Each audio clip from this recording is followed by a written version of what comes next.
सवाल ये है, ऐसा क्यों है कि अदालतों से मुस्लिम लीग नून को जब इंसाफ मिले तो वो इंसाफ है, सियासी हरीफ को मिले तो वो डील है और रिलीफ है, सहूलतकारी है।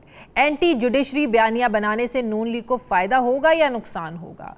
और नून लीग किससे निमटना चाहती है, किससे आईनी आहतों से निमटना चाहती हैं? कौन अवाम का नहीं सोच रहा है? क्या जजिस अवाम का नहीं सोच रहे हैं कि आप जजिस से अपने निमटना चाहते हैं? मैं बात करूँगी, मुझे ज्वाइन कर रहे हैं सीनियर सियासतदान आसिफ किरमानी साहब। अस्सलाम वालेकुम, बहुत बहुत शुक्रिया आसिफ किरमानी साहब आपका। आसिफ किरमानी साहब, अब ये क्या हालत हो गई है मुस्लिम लीग नून की कि जब फैसले इनके हक में आए तो अदालतों की वाह करते हैं और जब दूसरों को आइन और कानून के मुताबिक उनके हक में फैसले आते हैं तो अदालतों पर जो है ना वो चढ़ दौड़ते हैं और कहते हैं कि आपसे आईनी हाथों से निपटेंगे। ये क्या रवैया है मुस्लिम लीग नून का? शुक्रिया शाजिया बीबी। ये सिर्फ मुस्लिम लीग नून का रवैया नहीं है, मैं समझता हूँ कि ये हमारा एक कौमी रवैया बनता जा रहा है और मुस्लिम लीग नून भी उस कौमी रवैये का एक हिस्सा है। कि आप देखिए कि ये ऐसे ही है कि मीठा मीठा हप हप, कड़वा कड़वा थू थू। देखिए, और ये आप सिर्फ इसमें मुस्लिम लीग नून ही नहीं, हमारे तमाम जो पॉलिटिकल स्टेक होल्डर, जैसे मैंने कहा कि लोग हैं, हम आवाम जो है, हम पता नहीं what is wrong with us कि हमें कोई ऐसा या कोई वायरस को बैक्टीरिया आ गया है कि देखिए अदलिया के फैसले जो हैं, अगर अदालतें जैसा भी फैसला करती हैं, जाहिर है वो कि you can not please everybody, आप तमाम लोगों को फ्री कैन को खुश नहीं कर सकते। एक फरीक के हक में और एक के मुखालफत में आता है फैसला, उसका भी तरीकाकार है। आप अपील में चले जाएं, आप मुतमिन नहीं है आप उसको चैलेंज कर सकते हैं अगर करना चाहें, अगर प्रोविजन है।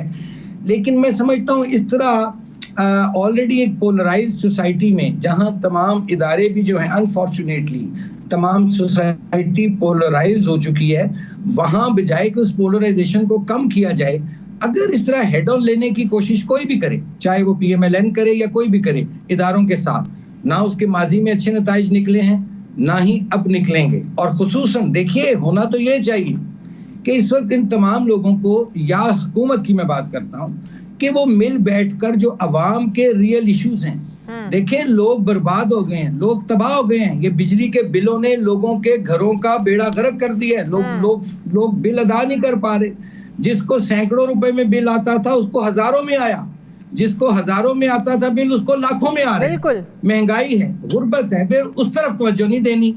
अगर तो ये इस तरह फिर एक चपकलश और एक आप महाजराई कोई भी करे, चाहे PMLN करे या कोई भी करे, मैं समझता हूं कि अवाम फिर उसको बड़े गौर से देख रहे हैं। और अवाम ने 8 किरमानी साहब, ये अक्टूबर का क्या खौफ है? ख्वाजा आसिफ साहब कहते हैं कि बड़ी सरगोशियां हो रही हैं, बड़ी बातें हो रही हैं कि अक्टूबर आने दें, इलेक्शन की जो पटिशन है वो नल एंड वॉइड का मसला होगा, इलेक्शन को जो जिस तरह तरीके से नून लीग को इक़्तिदार मिला सब कुछ ख़त्म कर दिया जाएगा। तो ये क्या खौफ है? क्या वाकई ऐसा हो सकता है जिस आइनी मेल्टडाउन की तरफ इशारा कर रहे हैं, बात कर रहे हैं ख्वाजा आसिफ साहब, और जो मरियम नवाज साहिबा जिस खौफ का शिकार हो चुकी हैं?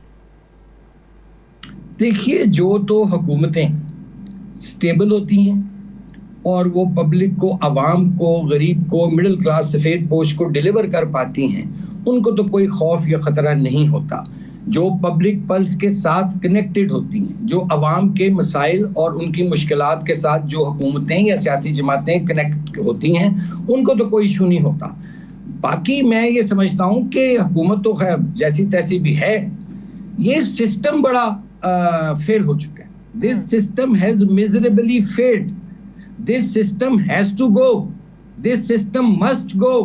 ये वो सिस्टम है जिसने 75 सालों में, अगर हम क्यों हमेशा सिस्टम को बदलने की बात करते हैं? सिस्टम कोई हवा में नहीं चलते हैं, सिस्टम को लोग चलाते हैं।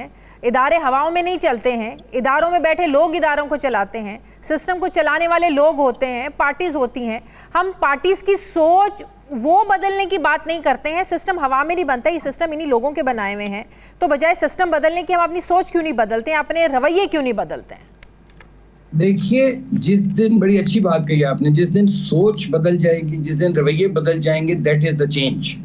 सोच और रवैये बदले थे 8 फरवरी को इलेक्शन में, लेकिन क्या उसका रिजल्ट निकला, मुझे बताइए आप। मैं सिस्टम की जब बात करता हूं तो मैं इस एक जो ये एक सेटअप है जहां 2% ऑफ एलीट कैप्चर है, जिस मुल्क में जहां एलीट माफिया है जिसने जो हर जगह मौजूद पाई जाती है, और 98% of your population is starving, उनके पास खाने को नहीं है, बिजली के बिल के पैसे नहीं है देने को। These are the real issues. उस तरफ कोई आता नहीं है। तो मैं उन मानों में कहता हूं कि ये सिस्टम जैसा तैसा भी है, ये डिलीवर नहीं कर पा रहा।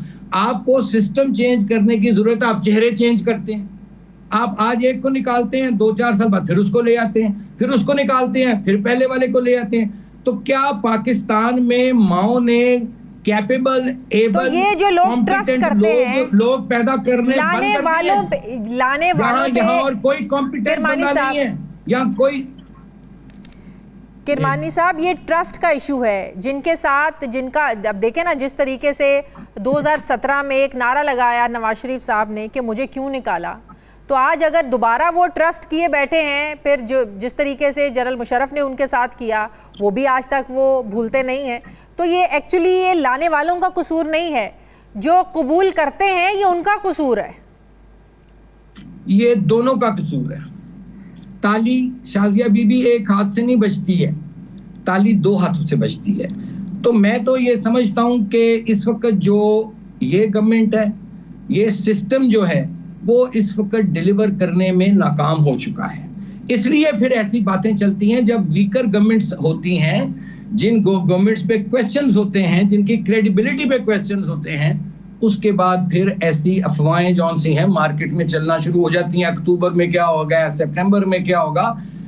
कहने का मतलब ये है, बॉटम लाइन, कि ये जैसा तैसा भी जो सिस्टम में खड़ा किया गया है, ये चल नहीं पा